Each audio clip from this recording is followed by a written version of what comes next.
우리 오늘 2부 예배에 나오신 모든 분들께도 하나님의 평강이 가득하시기를 바랍니다. 우리 이 시간 하나님 말씀 함께 보시겠습니다. 이사야 제17장 4절로 11절의 말씀을 우리 함께 찾겠습니다.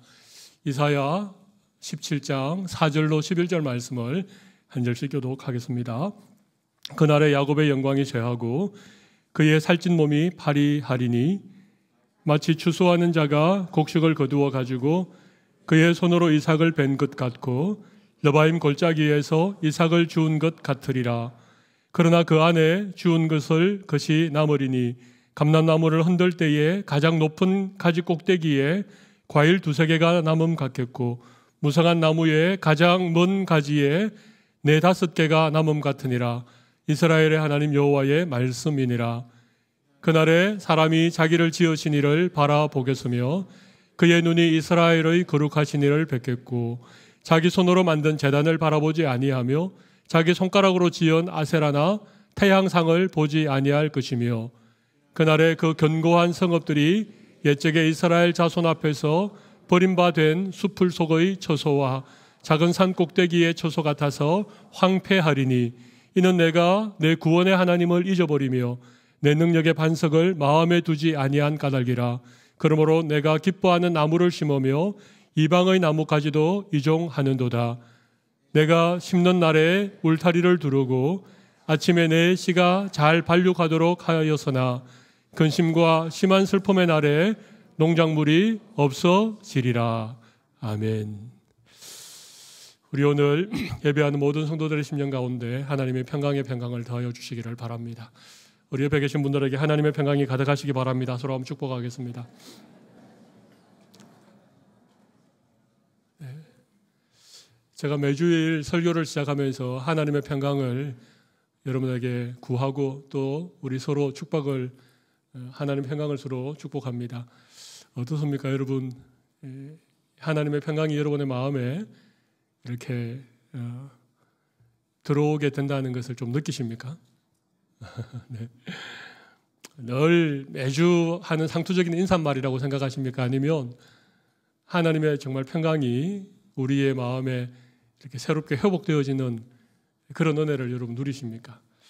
저는 이 시간 분명히 하나님께서 우리 가운데 임재해 계시고 또 사모하는 우리의 심령 가운데 평강을 주신다고 저는 믿습니다. 근데 그 평강을 누릴 수 있는 것은 우리의 믿음이겠지요. 우리가 정말 사모하고 믿음으로 하나님의 평강을 구하면 우리의 마음에 있는 여러 가지 근심과 걱정과 세상의 무거운 짐들을 주님께 올려놓으면 하나님께서 정말 우리의 마음에 세상이 줄 수 없는 그런 참된 평강을 채워주시리라고 믿습니다. 오늘 또 말씀을 통해서 하나님의 이 놀라운 평강이 여러분에게 가득하시기를 간절히 바랍니다. 하나님의 말씀은 2가지 기능을 합니다. 하나는 우리에게 위로와 용기와 격려를 주시는 역할을 합니다. 믿음으로 세상 살다가 좀 지치고 낙심하고 하나님 말씀 순종하려다가 참 손해보고 상처 입은 영혼들에게는 하나님의 말씀이 위로가 되고 격려가 되고 힘이 되고 용기가 됩니다. 그런데 하나님의 말씀에 또 다른 기능이 있습니다. 때로는 우리를 책망하시고 우리의 죄를 깨닫게 하시고 우리를 징계하시는 말씀으로 다가올 때가 있습니다. 믿음으로 살지 않고 세상 욕심을 따라 살고 하나님과 전혀 상관없는 삶을 계속해서 살아가다가 그 죄악 가운데 멸망하도록 우리를 버려두지 않기 위해서 때로 하나님의 말씀은 우리를 책망하십니다. 우리의 죄를 깨닫게 하십니다. 이사야서 말씀은 이런 하나님의 책망의 말씀이 들어있습니다. 그러나 책망이나 징계로 끝나는 것이 아니라 다시 소망의 말씀으로, 위로의 말씀으로, 회복의 말씀으로 그렇게 이어지고 있는 것이죠. 이사야 10장부터 계속해서 아수르라고 하는 나라, 또 바벨론이라고 하는 강대국, 블레셋이나 암몬이나 모압 같은 자손들에 대한 하나님의 심판이 계속 이어지고 있습니다. 그리고 18장에는 애굽이라고 하는 나라에 대한 심판도 예언하고 있습니다. 그 와중에 그런 심판이 이어지는 말씀 가운데 오늘 우리가 읽었던 17장 말씀은 야곱이라고 하는, 여러분 야곱이 누굽니까? 이스라엘 나라를 말하죠. 야곱이라고 하는 이스라엘 민족에 대한 하나님의 심판의 말씀이 우리가 읽었던 본문의 말씀입니다. 그런데 우리가 이사야서를 우리 계속 읽어오고 있는 가운데 좀 꼼꼼히 읽어보면, 말씀을 조금 더 깊이 묵상하면서 읽어보면 하나님께서 이방 나라들을 심판하시는 것과 하나님의 백성인 야곱, 이스라엘을 심판하시는 것은 조금의 차이가 있습니다. 하나님의 심판에는 두 종류가 있습니다. 하나는 긍휼 없는 심판이 있습니다. 어떤 심판이 있다고요? 긍휼 없는 심판이 있습니다. 또 하나의 심판은 긍휼 있는 심판이 있습니다. 긍휼이라는 게 좀 발음도 어렵고 뜻도 약간 어렵죠. 긍휼이라는 말은 하나님의 자비, 하나님의 사랑 이런 것을 의미하거든요. 그러니까 어떤 심판은 하나님의 자비가 전혀 없는, 하나님의 사랑을 찾아볼 수 없는 그런 심판이 있는가 하면, 또 어떤 심판은 심판하시는 중에도 하나님의 사랑이 있는, 하나님의 용서가 있는 이런 심판이 있다는 것입니다. 하나는 멸망을 위한 심판이고 하나는 징계를 위한 심판이라고 말씀드릴 수 있습니다. 여러분, 징계와 심판은 다릅니다. 심판은 죄에 대한 죄값을 치르는 것을 심판이라고 합니다. 여러분, 죄의 값은 사망이죠. 그래서 심판은 반드시 죽음과 영원한 멸망으로 끝이 납니다. 그런데 징계는 다릅니다. 징계는 죄값을 치르는 것이 징계가 아닙니다. 죄값은 예수님께서 이미 다 치루어 주신 것이죠. 십자가 위에서 모든 인류의 죄를 대신하여 값을 치루어 주신 것입니다. 징계라고 하는 것은 죄값을 치르는 심판이 아니라 죄를 깨닫게 하시는, 그래서 죄가 얼마나 무서운 것인지를 우리로 하여금 깨닫게 하기 위하여서 하나님이 하시는 것을 징계라고 말하는 것이죠. 오늘 우리가 읽었던 이 야곱에 대한 하나님의 심판은 긍휼 있는 심판이고 이것은 징계를 위한 심판이라고 하는 사실입니다. 그래서 여기에 소망이 있습니다. 우리가 오늘 이 말씀을 귀 기울여 잘 들어보면 때로 우리가 믿음으로 살아가지만 우리가 죄를 범할 수 있지 않습니까? 하나님을 떠나서 세상 길을 걸어갈 때가 있지 않습니까? 그럴 때 때때로 하나님이 우리를 징계하시는 일들이 있습니다. 그때 하나님의 징계가 어떠한지에 대해서 오늘 본문이 잘 설명해 주고 있습니다. 이 말씀을 오늘 나눌 때에 하나님께서 우리의 믿음의 눈을 열어주시고 우리의 마음에 다시 하나님이 임하시는 그런 귀한 은혜가 있으시기를 바랍니다. 하나님의 징계의 첫 번째 특징은요, 조금 남겨두신다는 것입니다. 하나님의 징계의 첫 번째 특징이 뭐라고요? 조금 남겨두신다는 것입니다. 우리 오늘 본문 4절을 한번 보실까요? 그날에 야곱의 영광이 쇠하고 그의 살찐 몸이 파리하리니. 야곱이라고 하는 이스라엘이 한때 부강했던 때가 있습니다. 이 예언을 하기 한 20-30년 전 여로보암 2세라고 하는 임금이 왕이 이스라엘을 다스릴 때 이스라엘이 정말 가장 부강했던 그런 시절이었습니다. 그랬던 야곱이 지금 영광이 쇠하고 몸이 파리해진다. 몸이 파리해진다는 말은 몸이 점점 야위어진다는 것입니다. 그리고 5절을 보십시오. 마치 추수하는 자가 곡식을 거두어 가지고 그의 손으로 이삭을 벤 것 같고 르바임 골짜기에서 이삭을 주운 것 같으리니. 이 말이 무슨 말인가 하면요, 곡식을 다 베고 남은 황무한 들판을 말합니다. 곡식을 베다 보면 이삭이 떨어지겠죠. 그런데 그 떨어진 이삭조차 다 사람들이 주워 가버리고 남은 아무것도 남은 것이 없는 것 같은 그렇게 황량하고 황폐한 모습이 되었다는 것입니다. 그런데 놀라운 것은 6절입니다. 6절을 보십시오. 6절은 어떻게 시작합니까? 그러나라고 시작하죠. 그러나, 그죠? 예. 그러나 그 안에 주울 것이 남으리니.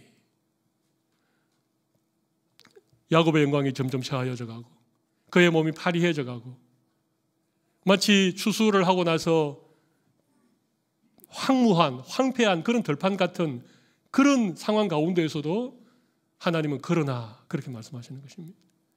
여러분 6절에 3번이나 반복적으로 나타나는 표현이 있습니다. 어떤 표현입니까? 그 안에 주울 것이 남으리니, 남는다는 표현이죠. 감람나무를 흔들 때 가장 높은 가지 꼭대기에 2-3개가 남겠다는 것입니다. 무성한 나무에 가장 먼 가지에 4-5개가 남음 같으리라. 여기 남는다는 말이 계속되어지고 있습니다. 여러분, 하나님의 심판과 징계가 다른 것이 이것입니다. 심판은 남는 것이 하나도 없습니다. 그러나 하나님의 징계는 남겨두신다는 것입니다. 보잘것없는 것이지만, 적은 숫자이지만 하나님이 남겨두신다는 이 사실에서 하나님께서 야곱을 여전히 사랑하시고 야곱을 심판하시는 것이 아니라 야곱이 그 죄악으로부터 돌이키게 하기 위해서 징계하고 있다는 사실을 우리는 확인을 하게 되는 것이죠. 여기 남으리니, 남음같이라고 하니 남는다라고 하는 이 의미가 굉장히 중요한 의미입니다. 이사야서 전체를 관통하는 주제와도 같은 것이 이 남은 자입니다. 이사야 6장 13절 말씀을 한번 보실까요? 그 말씀 보시면 이런 말씀이 있죠.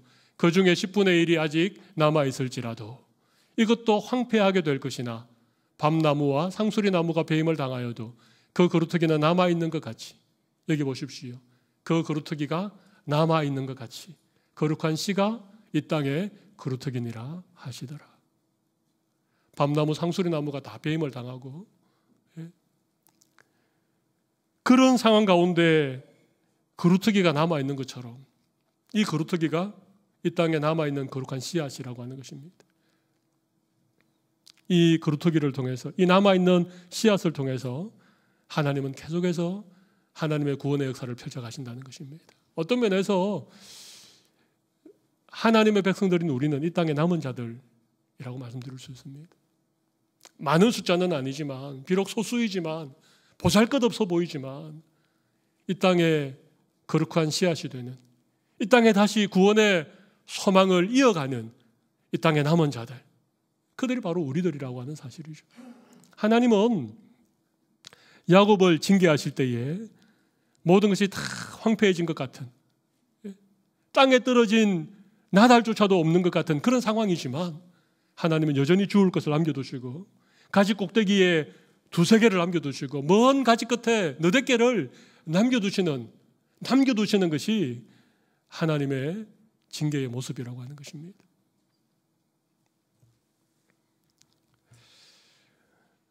사람들은 이 많은 것들을 가지고 있을 때를 늘 아쉬워하죠. 그때가 좋았다라고 그렇게 말하죠. 근데 사실은 남아있는 것이 더 중요한 것이죠. 나에게 2-3개가 남아있다, 4-개가 남아있다, 이것을 바라보고 이것이 정말 하나님의 은혜이구나, 그렇게 깨닫게 될 때 우리가 다시 하나님으로 향한 우리의 믿음의 발걸음이 그렇게 새로워질 수 있는 것입니다. 첫 번째 하나님의 징계의 특징은 남겨두신다는 것입니다. 여러분, 오늘 말씀 들으면서 많은 것들을 내가 잃어버렸지만, 예전에 한참 풍성하고 잘 나갈 때에 비하면 많은 것들이 나에게 사라졌지만, 그러나 여전히 나에게 남겨두신 것이 무엇인가? 거기에 한번 초점을 맞추어 보십시오. 이것이 하나님의 은혜이구나, 이것이 하나님의 긍휼이구나, 이것이 하나님이 나를 완전히 버리지 아니하시고 여전히 나에게 소망을 두시고 나를 구원해 가시는 하나님의 은혜의 증거구나, 그렇게 바라보실 수 있는 믿음의 눈이 열리시기를 바랍니다. 그러면 우리의 마음의 기쁨과 감사가 회복될 수 있습니다. 하나님께 정말 예배하고 하나님을 찬양할 수 있는 그런 마음들이 다시 회복이 될 수 있습니다. 그런데 우리는 자꾸만 남아있는 것에 관심을 두기보다는 사라져버린 것에 대해서 늘 아쉬워하고, 그것 때문에 마음이 힘들고, 그것 때문에 하나님에 대한 원망이 생기고, 그럴 때가 얼마나 많습니까?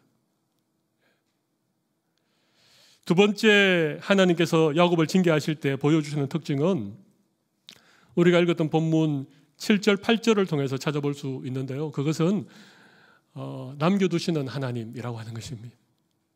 우리 7절을 같이 한번 읽어볼까요? 같이 한번 읽어봅시다. 그날에 사람이 자기를 지으신 이를 바라보겠으며 그의 눈이 이스라엘의 거룩하신 이를 뵙겠고 8절 자기 손으로 만든 제단을 바라보지 아니하며 자기 손가락으로 지은 아세라나 태양상을 보지 아니할 것이며 하나님은 징계하실 때 다시 하나님을 바라보게 하신다는 것입니다. 우리의 시선을 빼앗고 있었던, 그죠? 세상으로 향하던 우리의 눈을 다시 하나님께로 돌이키고 하나님을 바라보게 하시는 것이 하나님이 징계하실 때 보여주시는 모습이라고 하는 것입니다. 본다는 것은 굉장히 중요한 것 같아요. 여러분, 우리가 보는 것을 통해서 우리가 가지고 있는 정보의 80% 이상을 우리가 얻는다고 합니다. 그러니까 보는 게 중요하죠. 물론 귀로 듣는 것, 혹은 손으로 만져보는 것, 아니면 입으로 먹어서 맛을 보는 것, 이런 것도 어떤 정보를 우리에게 전달하지만 보는 것이 80%의 정보를 우리에게 가져다 준다는 거예요. 그러니까 보는 게 중요합니다. 무엇을 보는가에 따라서 인생이 달라질 수 있습니다. 여러분, 무엇을 보십니까? 하나님은 눈에 보이지 않으시죠? 하나님을 바라보려면 믿음의 눈이 필요합니다. 하나님은 믿는 우리에게 영안을 주시고 믿음의 눈을 허락하신 거예요. 그래서 우리는 믿음의 눈으로 하나님을 바라보고 하나님께 집중하고 하나님께 우리의 시선을 두면서 살아가도록 하나님 그렇게 우리를 구원해 주신 것이죠. 그런데 정말 하나님을 바라보십니까? 주중에 한 번이라도 여러분의 시선을 하나님께 두신 일이 있으십니까? 주로 TV나 신문이나 모바일 폰에 있는 인터넷을 통해서 세상을 바라보시죠. 아침에 일어나면 말씀을 펼치기 보다가는 신문을 먼저 펼치고 TV를 먼저 켜고 하루 온종일 내가 보는 것이 모두 다 세상의 것들로 가득 차 있다면 어떻게 우리가 하나님의 징계를 면할 수 있겠습니까? 하나님 징계를 통해서 다시 하나님을 바라볼 수 있는 믿음의 눈을 우리에게 열어주시는 것이죠. 여러분 7절 8절을 다시 한번 보면 하나님은 자기를 지으신 분이십니다. 그죠? 하나님은 우리를 지으신 분, 창조자이시죠. 그리고 또 하나님을 뭐라고 말하고 있습니까? 이스라엘의 거룩하신 이, 그렇게 말하고 있죠. 하나님은 우리를 만드신 우리의 주인이 되시고 그분은 세상과 구별되는 거룩하신 분이십니다. 그러니까 사실 하나님을 바라본다는 것은 쉬운 일이 아니죠. 하나님을 바라보는 것은 약간 마음에 부담이 있을 수 있고 두려움이 있을 수 있습니다. 그리고 하나님은 눈에 보이지 않기 때문에 하나님은 거룩하신 분이기 때문에 그걸 하나님을 바라본다고 해서 우리의 마음에 막 재미가 있고 어떤 것이 막 그렇지 않습니다. 그래서 사람들이 하나님을 바라보는 대신 무엇을 바라보는가 하면 8절을 한번 보십시오. 거기 보면 자기 손으로 만든 제단을 바라보지 아니하며 자기 손가락으로 지은 아세라나 태양상을 바라보지 아니할 것이다. 사람들이 하나님을 바라보는 대신 자기의 손으로 만든 제단을 바라보았다는 것입니다. 이스라엘 백성들이 눈에 보이지 않는 거룩하신 하나님을 바라보는 대신 사람들이 손가락으로 지어놓은 아세라 목신이나 태양상은 바알을 말하는데 바알 주상을 바라보았다는 것입니다. 그게 훨씬 더 내 마음에 맞으니까, 그것이 훨씬 더 화려해 보이고 멋져 보이니까 그걸 바라보았다는 거예요. 여러분, 하나님이 이스라엘 백성들에게 제단을 만들라고 하실 때 어떻게 명령하시는지 혹시 기억나십니까? 쇠 연장으로 다듬지 않는 투박한 돌을 가지고 제단을 쌓으라 그랬습니다. 제단에 어떤 장식을 하거나 제단을 화려하게 만들지 말라 그랬습니다. 제단이 중요한 것이 아니고 제사를 받으시는 하나님이 중요하기 때문에 제단을 멋지게 만들지 말라고 그랬습니다. 실제로 솔로몬 성전에 만들어진 제단도 화려한 제단은 아니었습니다. 제사를 드릴 수 있는 기능적인 면에서는 탁월한 제단이었지만 그런데 사람들이 자꾸만 자기 손으로 제단을 화려하게 만드는 것입니다. 더 멋지게 꾸미는 것입니다. 하나님은 하나님의 형상을 그 어떤 것으로도 만들지 말라 그랬습니다. 그것을 우상이라고 말했습니다. 그런데 사람들은 자꾸 눈에 보이지 않는 하나님을 사람의 손으로 만들었습니다. 아세라를 만들고 태양상을 만들고 자기가 원하는 어떤 모양을 넣고 색깔을 입히고 거기에 어떤 보석으로 치장을 하고 그래서 아주 화려하게 아주 멋지게 이스라엘 백성들이 가나안 땅에 들어와 보니까 그 가나안 사람들이 섬기는 우상들이 멋져 보인 거예요.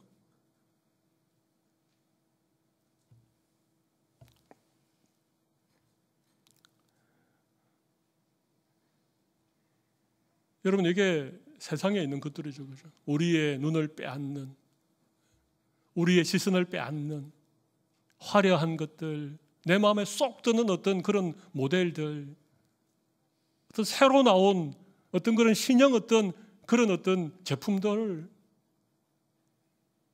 우리의 눈을 빼앗는 것들이 세상에 가득 차 있는 것입니다. 거기에 우리의 모든 시선을 빼앗기면 하나님께서 기뻐하지 않습니다. 하나님이 징계하시는 이유는 우리의 눈을 다시 하나님께로 향하기 위해서, 다시 하나님을 바라볼 수 있도록 하나님 우리를 징계하시는 거예요.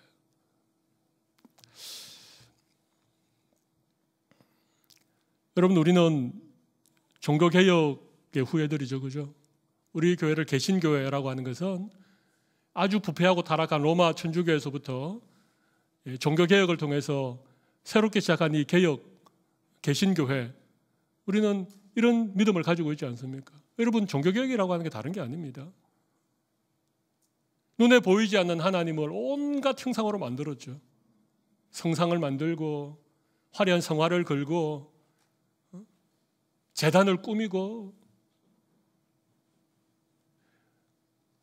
그런 것들에 시선을 빼앗기기 때문에 정말 눈에 보이지 않는 하나님, 우리를 만드시고 거룩하신 하나님을 바라볼 수 없도록 방해하는 것들이 너무 많은 것입니다. 그래서 종교개혁을 할 때 그런 것들을 다 없애버렸습니다. 그리고 오직 한 가지 십자가, 그리고 아주 심플한 이 강단. 저는 이 강단 주변에 너무 화려한 꽃장식을 하는 걸 좀 싫어합니다. 우리의 시선이 빼앗기기 때문에. 하나님을 믿음의 눈으로 바라보아야 되는데 자꾸 우리의 시선을 빼앗는 것들이 존재하게 된다는 것은 하나님 기뻐하지 않으시는 거거든요. 하나님이 징계하실 때 하나님만을 바라보도록 우리의 눈을 빼앗고 우리의 시각을 빼앗고 있는 것들을 하나님 하나하나 그렇게 제하여 버리시는 일들이 많이 있습니다. 오늘 말씀 듣는 여러분들이 한번 생각해 보십시오. 내 눈을 빼앗는 것들이 무엇이었는지.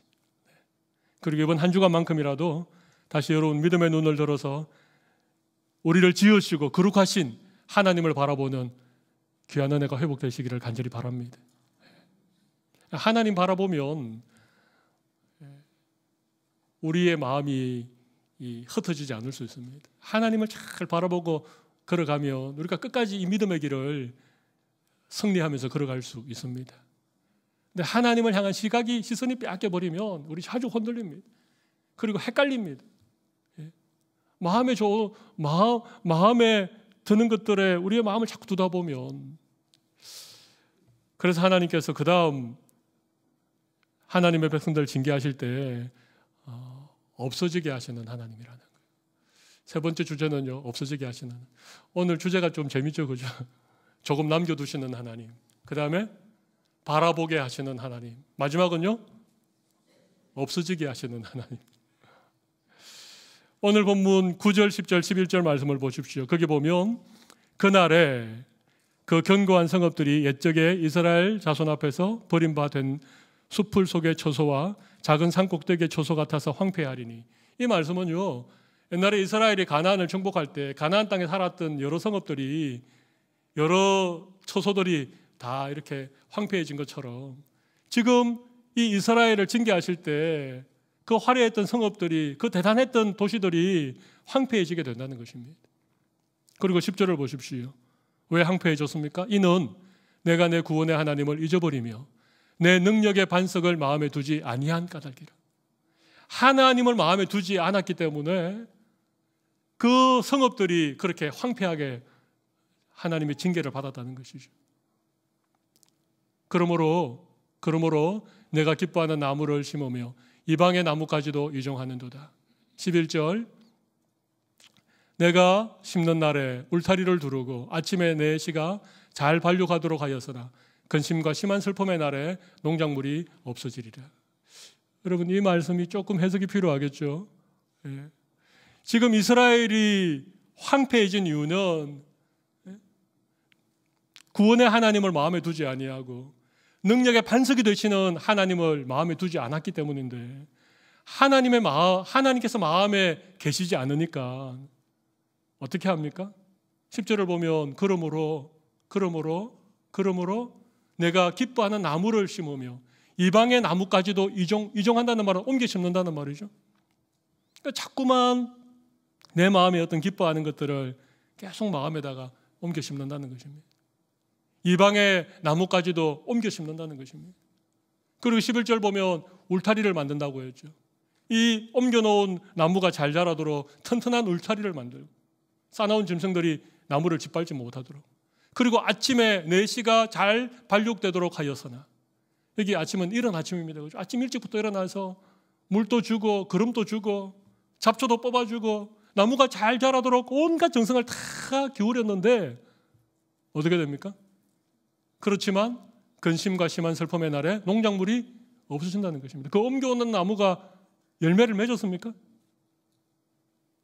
그렇게 나무를 옮겨 심고 울타리를 두르고 아침 일찍 일어나서 잘 발육하도록 온갖 정성을 다했는데 이 모든 것이 헛된 수고라는 것입니다. 아무런 열매도 맺히지 않는다는 것입니다.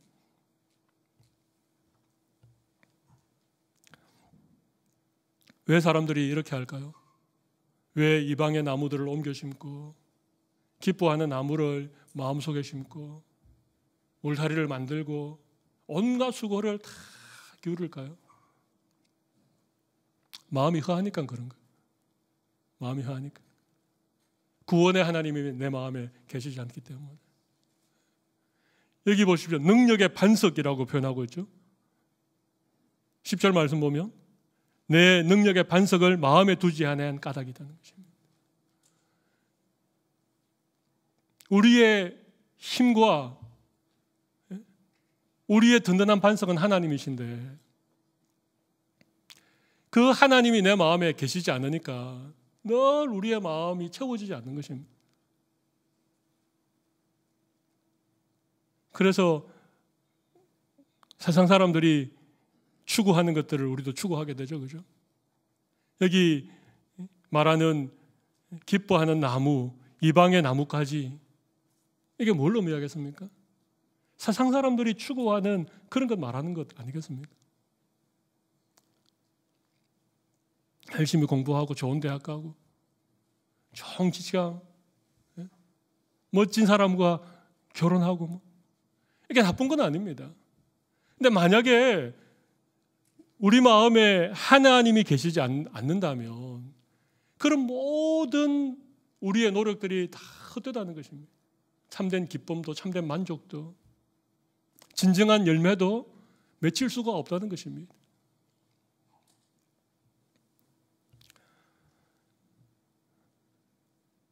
그래서 하나님은 야곱을 징계하실 때에 그들이 옮겨 심어놓은 그런 기뻐하는 나무들, 열심히 울타리를 만들고 열심히 잘 자라도록 그렇게 온갖 노력을 기울였던 그런 것들을 하나님이 없어지게 하겠다는 것입니다.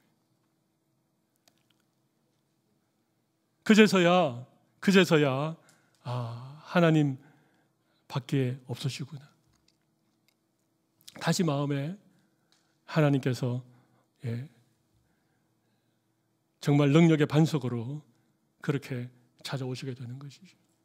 여러분, 하나님을 마음에 구원의 하나님으로 정말 능력의 반석으로 그렇게 하나님이 내 마음에 계신다면 여러분, 우리는 사실은 세상에 뭘 좀 많이 가지고 적게 가지고 이건 크게 문제가 되지 않습니다.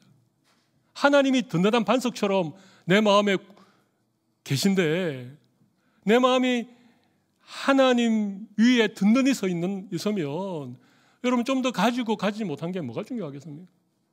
좋은 대학, 그게 중요하죠. 그러나 그게 그렇게 인생의 본질적인 것은 아닐 수 있습니다. 하나님이 내 마음에 계시면 여러분 뭐 3500cc 차를 타든 1500cc 차를 타든 그건 별로 문제가 아닙니다. 그게 뭐 중요합니까? 그럴 수 있지 않습니까? 하나님이 내 마음의 중심에 계시지 않으니까, 내 마음이 세상에 있는 것들로 이리 흔들리고 저리 흔들리니까 늘 그런 것들이 눈에 그냥 보이고 그런 것들이 늘 마음에 남아있는 것입니다. 하나님이 여러분의 마음의 반석이 되시기를 바랍니다. 하나님이 여러분의 마음의 능력이 되시기를 바랍니다. 구원의 하나님이 내 마음에 계셔야 돼요. 그게 없으면 우리는 늘 갈등해요. 뉴질랜드에 살아야 되는지 한국에 가야 되는지. 그냥 인생이 뭘 해도 헛수고입니다. 헛수고. 어떤 의미에서 하나님께서 우리가 열심히 심고 열심히 물 주고 열심히 가꾸었는데도 때로 열매가 없게 하실 때가 있지 않습니까? 내가 헛수고했나? 그렇게 느껴지도록 우리의 삶 가운데 하나님이 찾아오시는 이유는 다시 우리의 마음에 하나님을 내 능력의 반석으로 그렇게 다시 시작하라고 하나님께서 우리를 징계하시는 것입니다. 징계라는 말이 별로 마음에 그렇게 들어오지 않으시죠, 그죠? 징계라는 말이 우리가 좋아하는 말은 아니지 않습니까? 우리 중에 누가 징계를 받는 걸 기뻐하는 사람이 누가 있겠습니까?